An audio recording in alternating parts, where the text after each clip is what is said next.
Welcome to the Blue Collar Millionaire Show. I am your host, Chad Hufford, and this is the podcast where we celebrate the unsung heroes of the working world.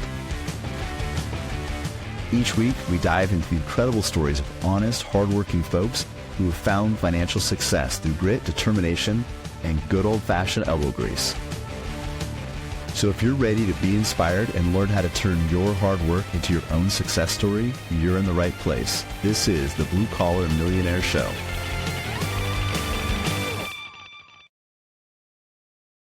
We are back with another episode of the Blue Collar Millionaire Show. And we have none other but Coach Rinner with us here today. And if you guys don't know the background, Shane was our very first financial planning hire, the first financial professional that we brought on. We had hired some administrative people and recruited some teams, some back office support outside, kind of some remote work. But Shane was the first financial planner that I hired. And about 10, 12 years ago, I remember having a conversation about coaching. And Shane has a background, about 20, 25 years coaching, professional, college, various levels. Yeah, 20 plus years. 20 plus years. I remember telling you, Shane, you've already been doing it. It's just coaching finance instead of coaching basketball. And I may have oversold that a little bit on how easy the transition was going to be. But I want to bring you on, Shane, because coaching is a huge part of what we do here, and it's in your blood. And that's what made me excited to bring you on a decade ago, but also have this conversation because we've told people before that our job is not just helping people find better investments. It's actually helping them become a better investor. And you've mentioned transaction versus transformation. There's a lot of people take your money and invest it, but to actually transform your life, it takes relationship. It takes trust. It's a much, much deeper value proposition than just simply, hey, we're going to take some investments. We're going to take a financial plan, put some things together, and then send you on your own. And it made me think of the importance of being coachable. And when I used to work for you, do some strength and conditioning, I remember the recruits that you would bring on and the folks you looked at. I was just curious, what were some of the attributes that you looked for in a basketball player when you were recruiting? What were some of maybe the things you look for, but also the red flags? Yeah, thanks for having me on. Blue Collar Millionaire, and also just being at Veritas almost a decade. That's hard to believe. And you were very convincing back then, and I'm glad you were. It's been a really fun transition. There's a lot of parallels between coaching investors and then coaching basketball players. I think that word coachability, it can be overused, but someone has to be really coachable in order to be willing to grow and to learn. So, there was a number of things that I really looked for. I wanted that coachability. To me, that equaled trust. I wanted great teammates. I really looked for people that were unselfish. To me, that was the definition of a great teammate. So they may be really talented, but if I watch them play and I'm recruiting them and they're not a great teammate and they're not unselfish, I would take a pass on that. Love for the game. I thought that equaled like respect. If you really love the game, then you respect the game enough to work at what's required to honor it and to be really good at it. I wanted a work ethic, someone really willing to sacrifice. And then for me, I really looked for people who hated to lose. That's different than loving to win. Everybody wants to win, but I wanted to recruit kids who hated to lose. And so then I went to programs that were winning programs. So I stayed away from talented players that played on bad teams, and I tried to recruit winners because they were already addicted to it and they know what it felt like. And losing was not an option. It's a lot, but that's what I looked for. I think to that point, I think losing can be a habit. It can become something you become accustomed to, something that you settle for in your life. And I think that happens in basketball. I think it certainly happens in finances, where people haven't tasted what victory looks like. And then they even stop looking for it. And it's just more of a survival mentality than thriving. Did you see that in basketball? Like people just going through the motions. They've lost that fire in their belly. Yeah, you would see that. And some of that was circumstance, right? So, I mean, you'd have transfers and Division I guys that perhaps were in a bad situation and had lost that, but that could be rekindled. And you could identify that pretty quickly as a coach. But what's really hard is to give that to somebody. I think you can increase people's toughness. A lot of people say you're born tough. There's an element of truth to that. But you can learn how to be tougher. You can coach that into somebody. It just takes a lot of persistence. You got to hold them extremely accountable and really challenge them. So, certainly if someone has lost a fire and it's circumstantial, you can help them get that back. But what I really try to do to identify is, do they have the fire? That's really tough though, right? Because if you're recruiting young people and they're really good, you're there to recruit them. It means other people are there and they're offering scholarships. The appearance, especially the first appearance, is going to be that they all have the fire in their belly. So to unpack, do they really have it? And how do you define it as a coach? I think is really, really important. One thing you said about finding the right team, almost the right fit. We talk about that a lot with the folks we work with here. We're looking for people that fit with our team here, that want to be a part of a team, that don't want to do finances on their own. And it made me think of that hockey movie Miracle.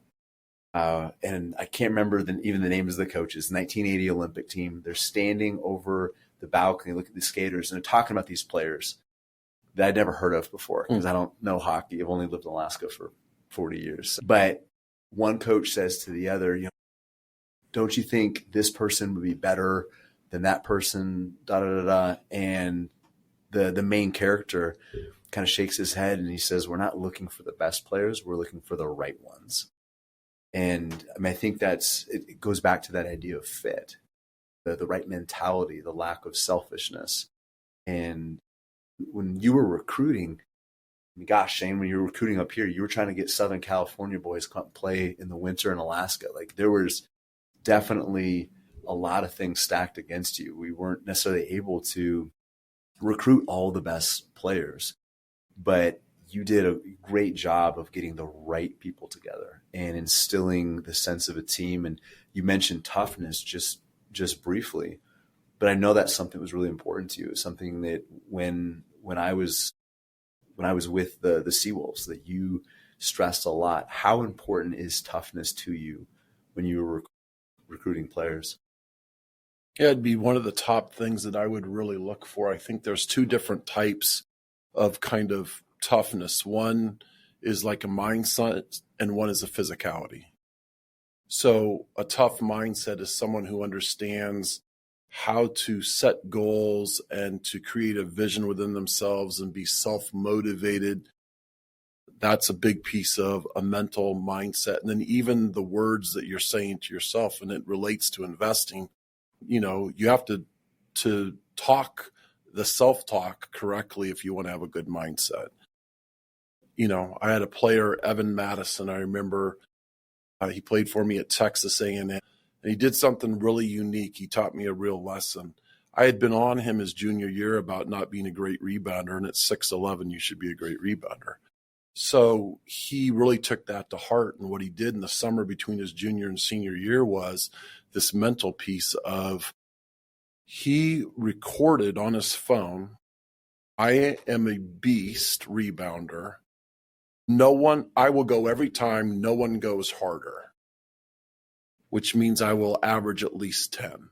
And he put that on a loop on his phone. And he told me between the time he left campus and came back in September, he had thought that he listened to it 15,000 times. Wow. That's all it said is, I'm a beast rebounder. And the rest of it. And he put that on a loop. So, that's a great example of kind of like that toughness and a mindset. And then the physicality piece, it's great to have the vision and to put that on a loop, but you have to go out and do it when you're really tired, when you don't feel good. Maybe you're sick, maybe it's a holiday, your friends are out at the movies, something like that. And I remember another player I had, Brian Weekly, 3 years. So think about that. 3 years is over 1,000 days where he didn't miss one day in 3 years of a workout from 16 to 18. The first time that he broke that string of working out at least 30 minutes wasn't Christmas Day. He worked out Christmas Day. It wasn't his birthday. It wasn't when he was sick. For 1,000 days. And then his dad asked him before he was coming to college to play for me as a freshman, can I take you fishing in Canada? And he went on a 4-day fishing trip with his dad. It was the first time in 3 years he put a ball down. That's that physical toughness of like the grit that you and I love, whether it's basketball or an investor that just says when things are really hard and really tough, I'm still going to do the work. Did you have any players that exhibited the physical toughness without the mental toughness? Yeah. Okay. Yeah. You could definitely be physical and kind of outwardly tough, but then when things got really, really hard, you wilted. Okay. Because you didn't have that mental piece. It's a big deal. So when Evan came back, did you see that the mental toughness that he was developing over the summer, could you see that manifest itself in his physicality, in that physical toughness? Yeah, because he was 6'10" with a good body, but he played more like, 6'6", and he was thin when he was 6'10" and weighed 260. So his mindset changed, and then that physicality started to come out where he started to use his body.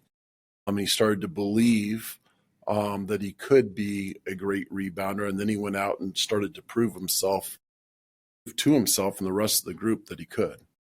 And so he became really confident in that skill. And to me, I've always defined confidence, at least in the basketball realm, as a demonstrated ability. You become confident when you demonstrate the ability to do something. So sometimes players would say, well, coach needs to make me confident. No, you become confident when you demonstrate the ability to do it. Same thing as an investor.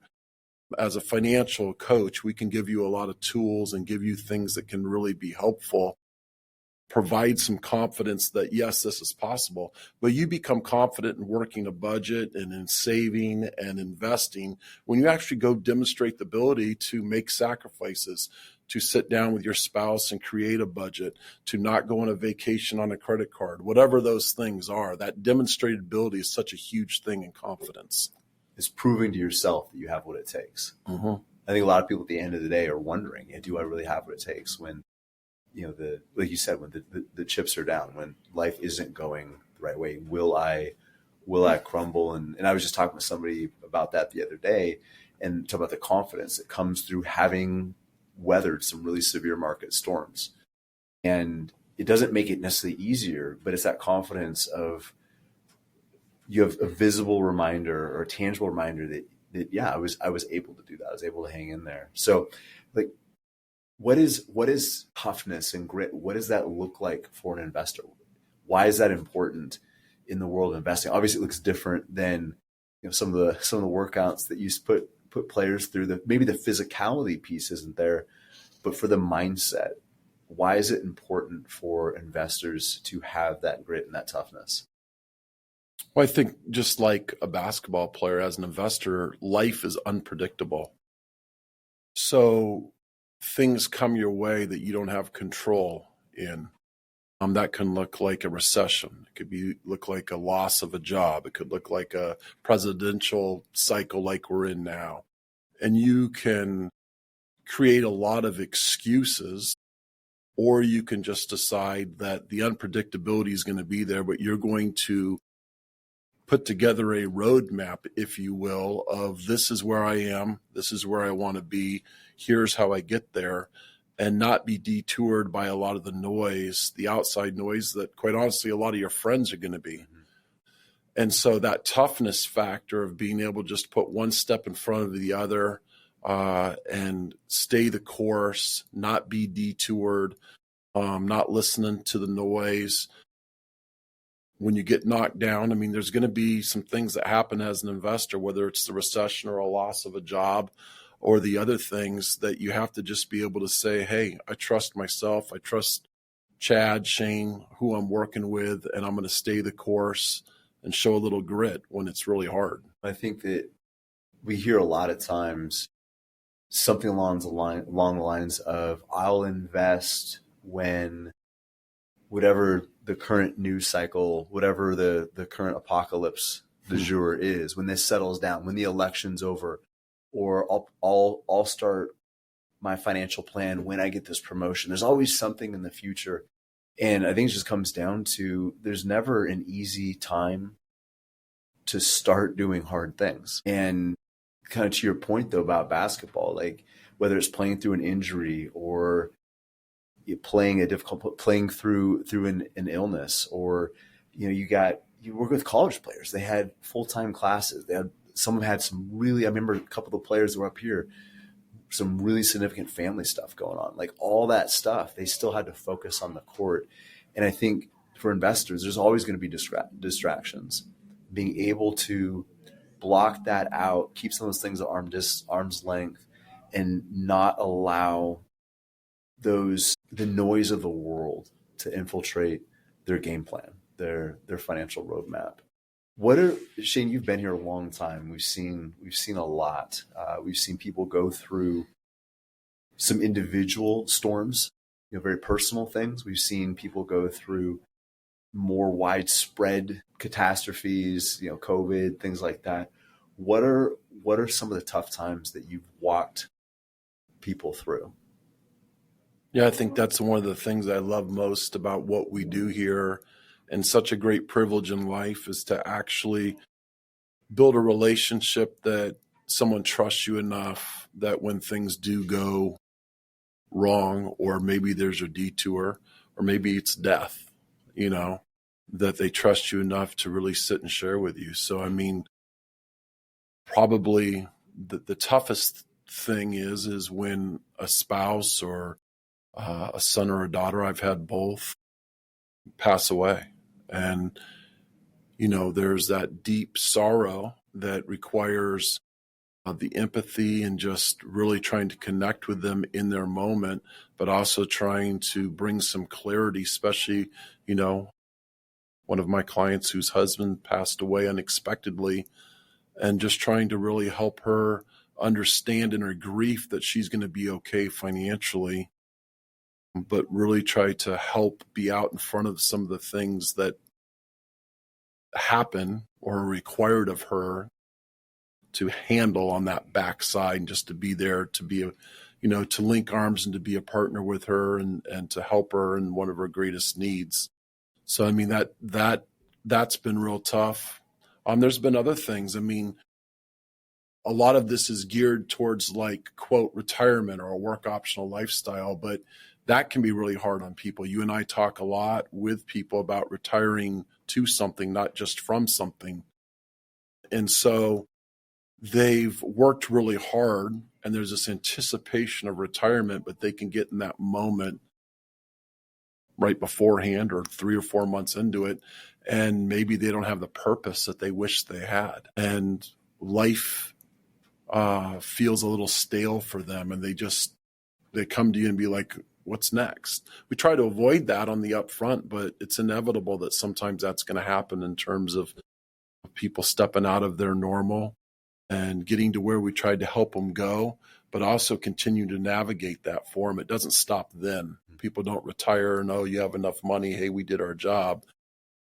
Oh, enjoy yourself. I think for a lot of people, that's when we can do our best work. Helping them maintain that purpose, even beyond their career, and in a new chapter of life that can bring freedom and excitement, but can also bring some anxiety, because it's different. It's a different chapter. Yeah, it's a different chapter, and then how that relates to, especially, a married couple where, you're used to going to work every day, and now all of a sudden, you're staring that person that you love in the face, but it's every morning, it's in the afternoon, it's in the evening, it's a little bit different, trying to help navigate some of that. Again, that's some of the most enjoyable part for me. Isn't necessarily the talk about the dollars and the cents and the budgets and the finance. It's more, how do all those things transfer into real happiness or real joy, or in how you're daily living your life, how you experience each other and the world around and your relationships. That's the funnest piece, most fun. Well, and I think what you just said is important, because the win is not having this big pile of money. And a lot of people think that that's what it is. And we talk about coaching somebody to win, wanting people who have that fire to win and that hate losing. But winning looks different than a lot of people think. I think a lot of people attach dollar figures to winning. And yes, we have financial goals. I think it's important to have numbers and measurables. What you're saying, Shane, is the win is about experiencing that financial freedom and independence, about having that fulfillment, really living a life of abundance. And that's so much further than just simply the financial planning and investing. And everything you've talked about the last few minutes goes back to this idea of relationship capital. And there's no charts, there's no graphs that help somebody feel better when they just lost their spouse, or when they've been retired for 2 years and they're listless and maybe even a little aimless. And I just think back to some of the players that you coached, and I mean, you were hard on them, but they knew that you loved them, and they knew that you weren't just trying to make them a better basketball player. You're trying to make them a better human being. And I see that same goal here. You're not just trying to help people create wins in their financial life, but actually live a better life and change the trajectory of the amount of years that they have left. I mean, to really live more life in that. And that's something that's really stuck out to me. And it goes so far beyond the dollars and cents and the investments. Yeah, I think to be an effective coach, you have to have a genuine interest in people. And you have to become curious about them, about their life, what matters to them. And that curiosity to me is the care. If I become curious with them, whether it's players that I still engage with and I'm curious about where they are in life now, or whether it's the investor that walks through the door or a client that I've had a long-term relationship with, that curiosity, when you do that, that's deep care. And I think that resonates hopefully with people. Certainly my heart in doing this is to be able to just come alongside them and be a good listener, try to help define some of their goals, some of their vision for what they want their life to look like, and to really just link arms with them and be a partner in it. That's what it's all about for me. Well, the beauty of it here is it isn't just 4 years. And not to say that you don't still coach some of your players. I mean, you still get texts and phone calls from guys that you coached 20 years ago, even longer ago than that. But as I'm sitting here listening to you talk and thinking about, some of those times past, and, the tools and tactics might look a little bit different, but you're still helping people win. And I've seen it happen here for the last 10 years. Not with the clipboards and the basketballs anymore, but using different tools, but still helping people achieve a better version of themselves. And it's been an honor to watch that, Shane. It's been an honor to see what you've done and how you've helped transform people's lives, to hurt with people when they're going through tough times, to be there and not just giving them information and advice, but giving them true support. You've done a phenomenal job, and looking forward to many, many more years of doing that together with you. Yeah, it's a privilege and honor to do it with you and to do it for the people that we're blessed to work with. And I think you're right. To win in life, I mean, it sounds pretty simple. It's really hard.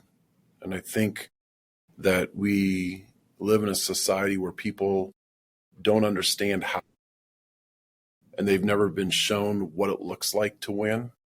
And so if we can stand up and partner with them and try to really teach them about winning, whether that's the basketball player or the investor, that's what people really want. People want to win. They just don't know how. So our job is to teach them. I think sometimes people even need help defining what a win looks like. They don't know what it looks like. They don't know how to get there. And I think that's been your gift for a long, long time. And I just appreciate you bringing it here to Veritas. Appreciate bringing it here to this show.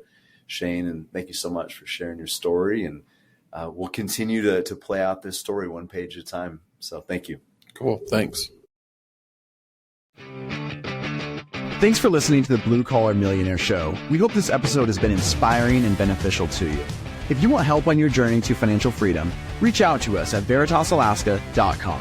We'd love to sit down over a cup of coffee with you, either here in our office or virtually, and get to know you and your needs. And though this podcast is free of charge, we do ask that you please do us two quick favors.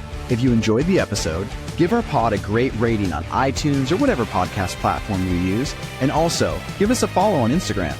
We hope you have a wonderful day filled with gratitude and intentionality. God bless. The information expressed is for general information only and is not intended to provide specific investment advice or recommendations for any individual.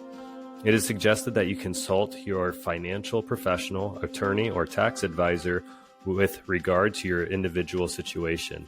Hypothetical investment results are for illustrative purposes only and should not be deemed a representation of future results.